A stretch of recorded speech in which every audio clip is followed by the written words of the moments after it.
Hello everyone. आज हम पढ़ेंगे क्लास 10th का chapter number 3 metal and non metal. तो ये है पार्ट नंबर 2 जिसमें हम पढ़ेंगे chemical properties of metals. First part में हमने पढ़ा था physical properties of metal and non metals के बारे में।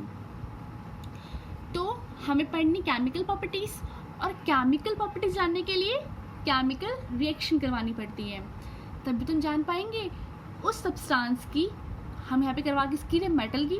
तो मेटल की केमिकल प्रॉपर्टी जानने के लिए हमें करवानी पड़ेगी मेटल्स की केमिकल रिएक्शन, तभी तुम जान पाएंगे उसकी केमिकल प्रॉपर्टीज़ के बारे में। सबसे पहले हम करवाएंगे मेटल की रिएक्शन ऑक्सीजन से। आप बोलो मेटल की रिएक्शन ऑक्सीजन से, या फिर मेटल को एयर में बर्न कर दिया, या फिर उसका कंबशन कर दिया। कंबशन बोलो या किसी को बर्न करना, या फिर उसकी रिएक्शन ऑक्सीजन से करवाना, तीनों का मतलब एक ही है। ठीक है, कोई भी चीज़ अगर बर्न हो रही है या फिर उसका कंबशन हो रहा है तो वो ऑक्सीजन की प्रेजेंस में ही होता है। ठीक है, ये चीज़ें बहुत इंपॉर्टेंट है, आप याद रखना। जब भी हम मेटल की रिएक्शन करवाते हैं ऑक्सीजन से तो हमको क्या मिलता है, मेटल ऑक्साइड। ठीक है, क्या मिलता है, मेटल ऑक्साइड। आपने चैप्टर नंबर 2 में एक बात पढ़ी होगी कि जब मेटल ने रिएक्शन करी ऑक्सीजन से तुमको मिलता है मेटल ऑक्साइड, और जब नॉन मेटल रिएक्शन करता है ऑक्सीजन से तो क्या मिलेगा हमको, non metallic oxide. Basic simple सी बात है। जितने मेटालिक ऑक्साइड्स होते हैं इनको हम बोलते हैं बेसिक ऑक्साइड, और जितने भी नॉन मेटालिक ऑक्साइड होते हैं इनको हम बोलते हैं एसिडिक ऑक्साइड, क्योंकि मेटालिक ऑक्साइड शो करते हैं बेसिक प्रॉपर्टीज़ को, बेस की प्रॉपर्टीज़ को। जैसे रेड लिटमस पेपर को ब्लू में कन्वर्ट कर देना, और नॉन मेटालिक ऑक्साइड शो करते हैं एसिडिक प्रॉपर्टीज़ को, एसिड प्रॉपर्टीज़ को, इसलिए हम इनको बोलते हैं एसिडिक ऑक्साइड्स। इसका रीज़न मैंने चैप्टर नंबर 2 की वीडियोस में दे रखा है। ठीक है, तो आप इतना याद रखना कि जब मेटालिक ऑक्साइड्स होते हैं इनको हम बेसिक ऑक्साइड्स भी बोलते हैं। कुछ एग्जांपल लेते हैं। यहाँ पे हमने कॉपर लिया, कॉपर मेटल है, इसके रिएक्शन के बारे में ऑक्सीजन से तो आपको क्या मिलेगा, कॉपर ऑक्साइड। ठीक है, और इसका कलर होता है ब्लैक। सेकेंड, हमने एग्जाम्पल में एल्युमिनियम लिया और उसके रिएक्शन करवाई हमने ऑक्सीजन से तो हमको मिला एल्युमिनियम ऑक्साइड। तो यहाँ पे वही बात लिखी है कि जो मेटल ऑक्साइड्स होते हैं फिर मेटालिक ऑक्साइड्स होते हैं वो बेसिक इन नेचर होते हैं। ठीक है, बेसिक इन नेचर मतलब वो एक बेस की प्रॉपर्टी को शो करते हैं। लेकिन कुछ मेटल ऑक्साइड्स ऐसे होते हैं जो एसिड की प्रॉपर्टी भी शो करते हैं और बेस की प्रॉपर्टी भी शो करते हैं। मतलब वो मेटल ऑक्साइड्स जो एसिड से भी रिएक्शन कर लें और मेटल से भी रिएक्शन कर लें, सॉरी, वो मेटल ऑक्साइड्स जो एसिड के साथ भी रिएक्शन कर लें और बेस के साथ भी रिएक्शन कर लें, और रिएक्शन करने के बाद सॉल्ट और वाटर बनाएं, ऐसे मेटल ऑक्साइड्स को हम बोलते हैं एम्फोटेरिक ऑक्साइड्स। तो हमने क्या पढ़ा कि जो मेटल ऑक्साइड्स होते हैं वो बेसिक इन नेचर होते हैं। मैक्सिमम कैसे होते हैं, बेसिक इन नेचर, पर कुछ ऐसे होते हैं जो एसिडिक प्रॉपर्टी भी शो करते हैं और बेसिक भी। ठीक है, इसके बाद हमने पढ़ा एम्फोटेरिक ऑक्साइड्स के बारे में। एम्फोटेरिक ऑक्साइड्स वो मेटल ऑक्साइड्स हैं जो एसिड के साथ भी रिएक्शन कर ले और बेस के साथ भी रिएक्शन कर ले, और रिएक्शन के बाद सॉल्ट और वाटर बना दें। तो ऐसे मेटल ऑक्साइड्स को हम बोलते हैं एम्फोटेरिक ऑक्साइड्स। ठीक है, तो एग्जाम्पल के लिए हमने लिया एल्युमिनियम ऑक्साइड। एल्युमिनियम क्या है, मेटल, और ये ऑक्सीजन, तो ये है मेटल ऑक्साइड। इसने रिएक्शन करी हाइड्रोक्लोरिक एसिड से, तो यहाँ पे क्या देखा आपने, metal oxide is reacting with hydrochloric acid which is acid, ठीक है, और हमें क्या दिया, एल्युमिनियम क्लोराइड और वाटर, सॉल्ट दिया और वाटर दिया। तो यहाँ पे हमने देखा मेटल ऑक्साइड की रिएक्शन एसिड से, यहाँ पे भी हमने क्या लिया, मेटल ऑक्साइड, और अब हमने इसकी रिएक्शन करवाई बेस से जो है सोडियम हाइड्रोक्साइड, तो हमको मिला सोडियम एल्यूमिनेट और वाटर। तो हमने क्या देखा कि एल्युमिनियम ऑक्साइड एक ऐसा मेटल ऑक्साइड है जो एसिड से भी रिएक्शन करता है और बेस से भी। तो ऐसे मेटल ऑक्साइड्स जो एसिड से भी रिएक्शन करे और बेस से भी और सॉल्ट और वाटर बना दे, तो ऐसे मेटल ऑक्साइड्स को हम बोलते हैं एम्फोटेरिक ऑक्साइड्स, ठीक है। तो एम्फोटेरिक ऑक्साइड्स एग्जाम्पल क्या हुए, एल्युमिनियम ऑक्साइड और जिंक ऑक्साइड। अब इसके बाद एक और इम्पॉर्टेंट बात कि मोस्टली मेटल ऑक्साइड्स कैसे होते हैं, वाटर में इनसॉल्युबल, पानी में घुलते नहीं हैं, पर कुछ मेटल ऑक्साइड्स ऐसे होते हैं जो वाटर में डिसॉल्व हो जाते हैं और डिसॉल्व होने के बाद बनाते हैं अल्कली। आपने पढ़ा होगा चैप्टर नंबर 2 में अल्कली के बारे में। अल्कली क्या थे, अल्कली थे सॉल्युबल बेस, ऐसे बेस जो वाटर में डिसॉल्व हो जाए उनको हम बोलते थे अल्कली। तो यहाँ पे आपने क्या देखा कि वो मेटल ऑक्साइड्स, कुछ मेटल ऑक्साइड ऐसे होते हैं जो वाटर में डिसॉल्व हो जाते हैं और डिसॉल्व होने के बाद क्या बनाते हैं, अल्कली। अल्कली मतलब सॉल्युबल बेस, एग्जाम्पल के लिए सोडियम ऑक्साइड और पोटेशियम ऑक्साइड। ये ऐसे मेटल ऑक्साइड्स हैं जो वाटर में डिसॉल्व होने के बाद देते हैं अल्कली। जैसे ये देगा सोडियम हाइड्रोक्साइड और ये देगा पोटेशियम हाइड्रोक्साइड, दोनों क्या है, सॉल्युबल बेस, इसलिए मैंने इनको बोला अल्कली। देखो सोडियम ऑक्साइड और पोटेशियम ऑक्साइड ये दोनों ऐसे मेटल ऑक्साइड्स हैं जो वाटर में सॉल्युबल होते हैं, ठीक है, इसीलिए हमने इनकी रिएक्शन करवा दी वाटर से, और इन्होंने हमें दिया सोडियम हाइड्रोक्साइड और पोटेशियम हाइड्रोक्साइड। आप जानते हो ये दोनों क्या है, बेस है, और कैसे बेस है, वाटर में सॉल्युबल, तो इसको हमने बोला अल्कली, ठीक है। अभी हम पढ़ क्या रहे थे, हम पढ़ रहे थे मेटल की रिएक्शन ऑक्सीजन से। जब भी मेटल ऑक्सीजन से रिएक्शन करता है तो क्या देता है, मेटल ऑक्साइड, ठीक है। पर सारे मेटल ऑक्सीजन से एक की तरह एक ही स्पीड में रिएक्शन नहीं करते हैं, ठीक है।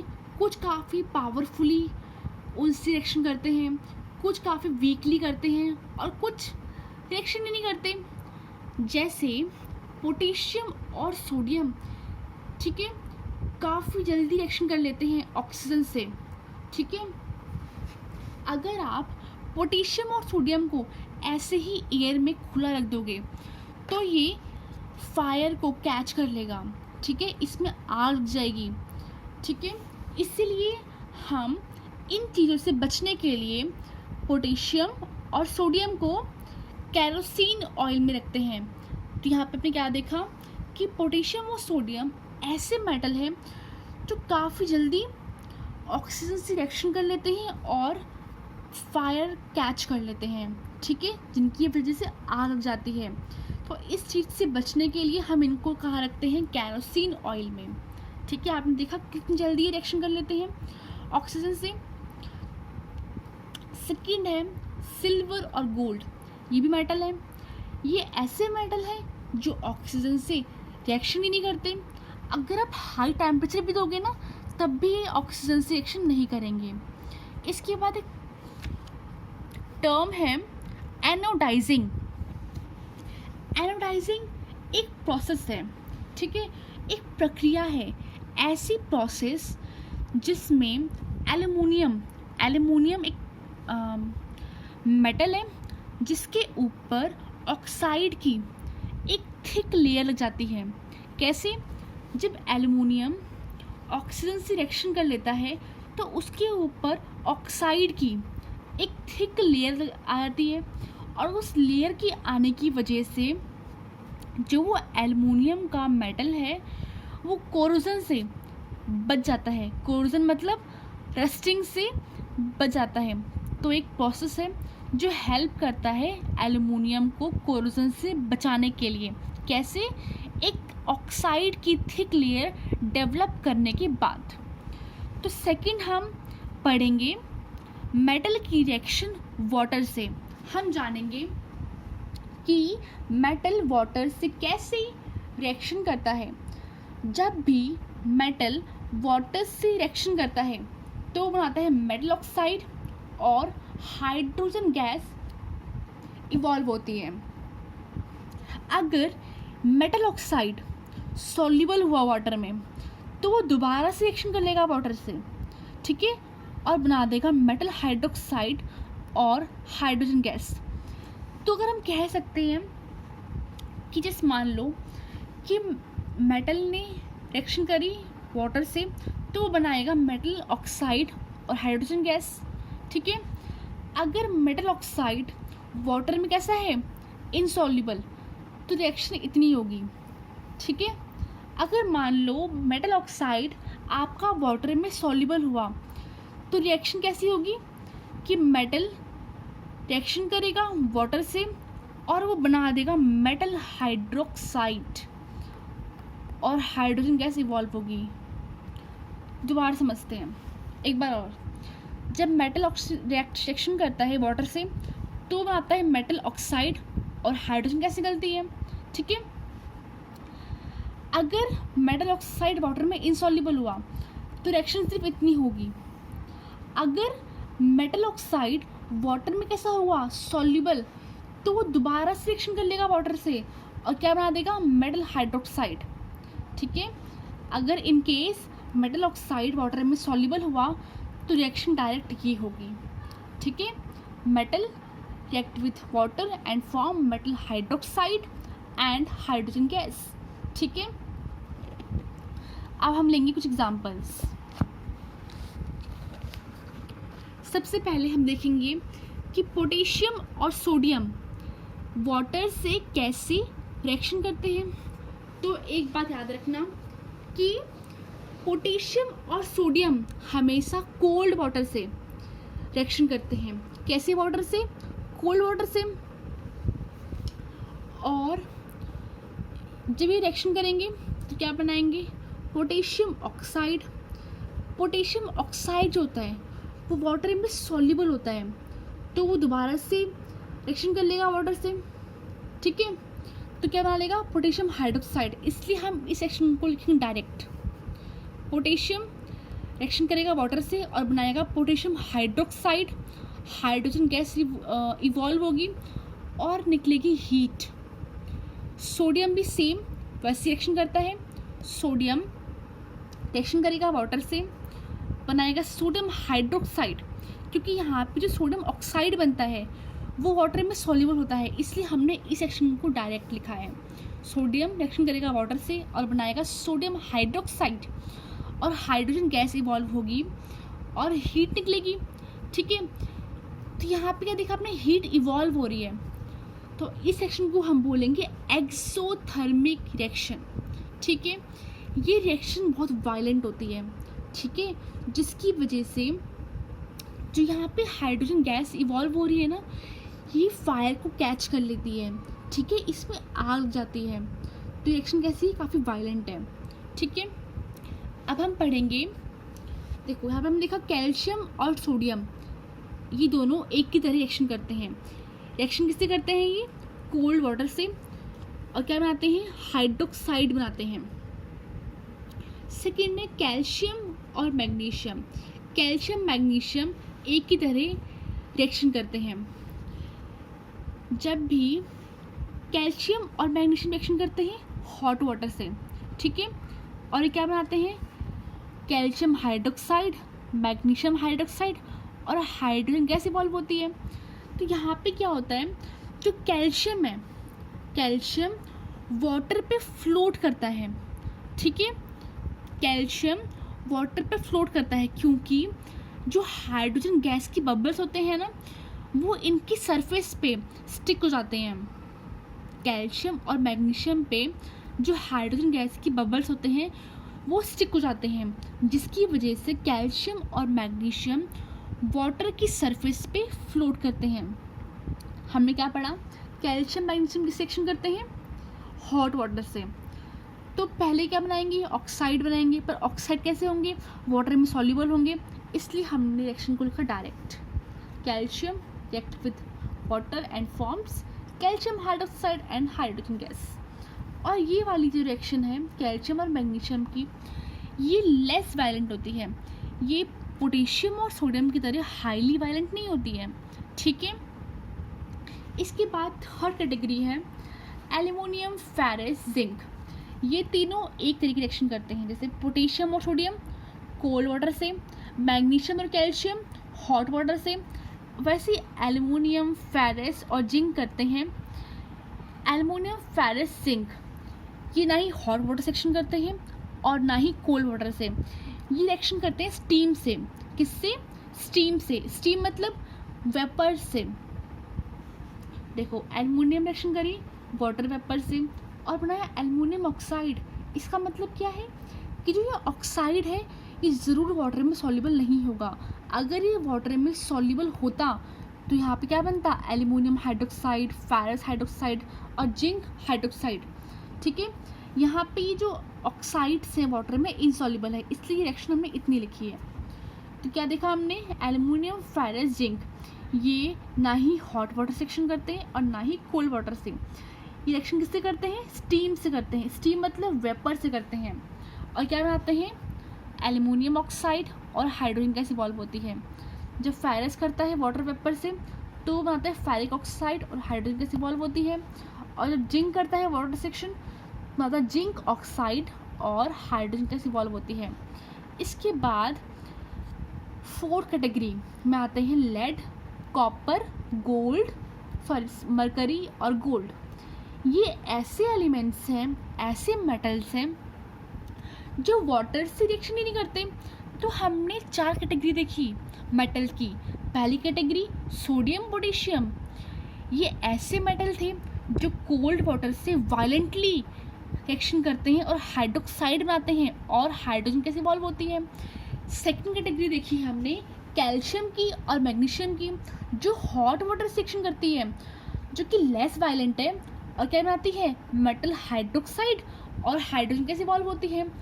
थर्ड कैटेगरी देखी हमने एल्युमिनियम, फेरस और जिंक की, जो ना ही कोल्ड वाटर से रिएक्शन करती है और ना ही हॉट वाटर से, ये रिएक्शन करती है स्टीम से और क्या बनाती है, मेटल ऑक्साइड और हाइड्रोजन कैसे इवॉल्व होती है। फोर्थ कैटेगरी देखी हमने, इसमें वो मेटल्स हैं जो वाटर से रिएक्शन ही नहीं करते, जैसे लेड, कॉपर, मरकरी और गोल्ड। चलो एक बार समअप कर लेते हैं। तो यहाँ पे मैंने लाइन वाइज लिखी है।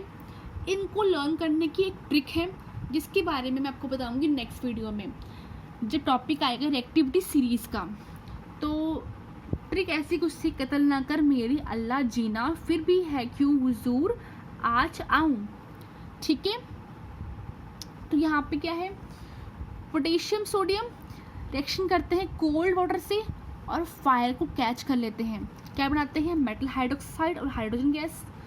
कैल्शियम, मैग्नीशियम रिएक्शन करते हैं हॉट वाटर से और ये वाटर की सरफेस पे फ्लोट करते हैं और ये भी क्या बनाते हैं, मेटल हाइड्रोक्साइड और hydrogen gas. Third category aluminium, zinc, ferrous reaction करते हैं स्टीम से और बनाते हैं मेटल ऑक्साइड और हाइड्रोजन गैस।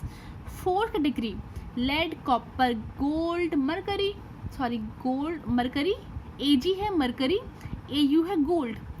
ये ऐसे मेटल्स हैं जो वाटर से रिएक्शन ही नहीं करते, ठीक है। और एक और ख़ास बात आपको बताई थी मैंने कि सिल्वर, Ag, गोल्ड, Au ये ऐसे मेटल्स हैं जो ऑक्सीजन से भी रिएक्शन नहीं करते। अगर आप हाई टेम्परेचर भी दोगे ना तब भी ये ऑक्सीजन से रिएक्शन नहीं करेंगे। तो थर्ड, हम मेटल की रिएक्शन करवाएंगे एसिड से, ठीक है। जब भी मेटल रिएक्शन करते हैं एसिड से तो वो बनाते हैं सॉल्ट और वहाँ से हाइड्रोजन गैस इवॉल्व होती है, ठीक है। लेकिन यहाँ पे देखो क्या होता है, नाइट्रिक एसिड जिसको हम लिखते हैं HNO3, जब भी कोई भी मेटल अगर रिएक्शन करेगा नाइट्रिक एसिड से तो वहाँ पे हाइड्रोजन गैस इवॉल्व नहीं होती। तो ऐसा क्वेश्चन आता है कि हमें पता है जब भी मेटल रिएक्शन करते हैं एसिड से तो वो सॉल्ट बनाते हैं और हाइड्रोजन गैस बनाते हैं, पर जब भी कोई मेटल रिएक्शन करता है नाइट्रिक एसिड से तो वहाँ से हाइड्रोजन गैस इवॉल्व क्यों नहीं होती, ये क्वेश्चन आता है।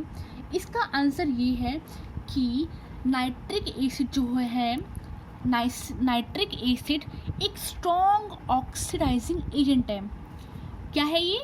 नाइट्रिक एसिड एक स्ट्रॉन्ग ऑक्सीडाइजिंग एजेंट है।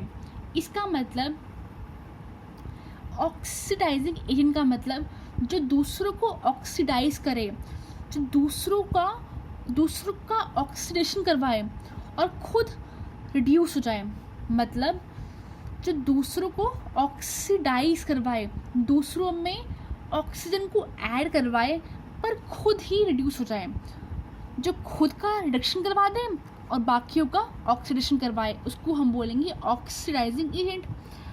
तो नाइट्रिक एसिड क्या है? एक स्ट्रॉन्ग ऑक्सीडाइजिंग एजेंट है जिसकी वजह से ये हाइड्रोजन को ऑक्सीडाइज कर देता है। किसमें? वाटर में। देखा आपने, हाइड्रोजन H2 था, इसमें ऑक्सीजन ऐड हो गई तो इसने क्या करवा दिया? हाइड्रोजन का ऑक्सीडेशन करवा दिया और खुद क्या हो गया? खुद रिड्यूस हो गया। किसमें? N2O में, NO में और NO2 में। यहाँ पे तो कितना है? NO3 है, यहाँ पे कम हो गया ना, NO2 हो गया, NO हो गया, N2O हो गया, यहाँ पे एक O, यहाँ पे भी एक O, यहाँ पे 2 O, यहाँ पे 3 थे, मतलब ये खुद तो रिड्यूस हो गया और जहाँ पे हाइड्रोजन गैस इवॉल्व हो रही थी ना उसको इसने ऑक्सीडाइज कर दिया, H2 से H2O बना दिया।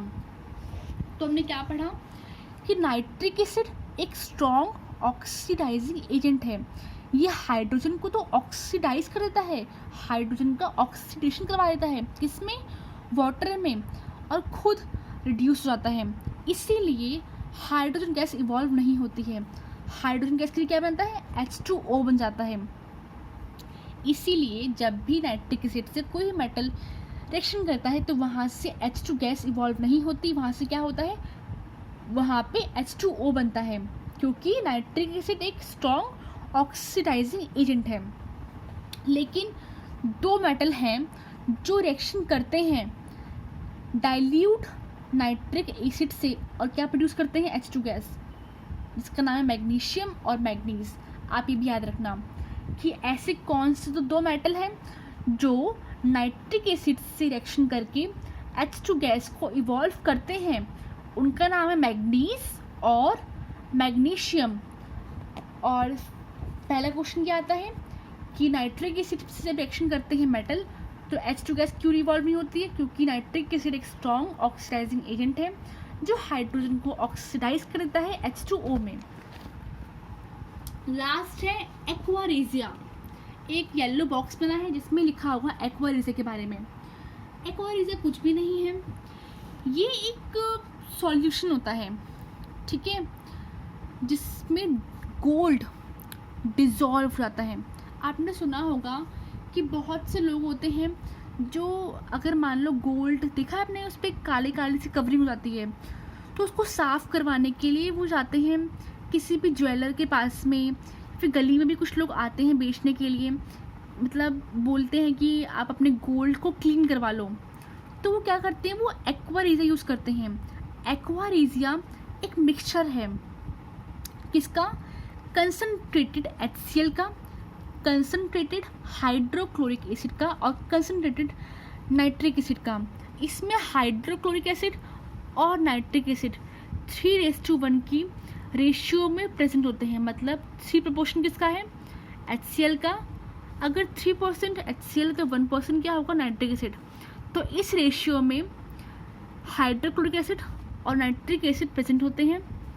तो एक्वा मिक्सचर है कंसनट्रेटेड हाइड्रोक्लोरिक एसिड का और कंसनट्रेटेड नाइट्रिक एसिड का, जो कि 3:1 की प्रपोर्शन में प्रेजेंट है। ये गोल्ड को डिसॉल्व करता है, तो इसी सॉल्यूशन का वो यूज़ करते हैं आपके गोल्ड को क्लीन करने के लिए। और इसमें अगर आप देते हो गोल्ड को क्लीन करने के लिए तो गोल्ड के कुछ पार्टिकल्स उसमें डिसॉल्व हो जाते हैं। ठीक है, तो आज की वीडियो में इतना ही। जल्द मिलते हैं नेक्स्ट वीडियो में। Thank you.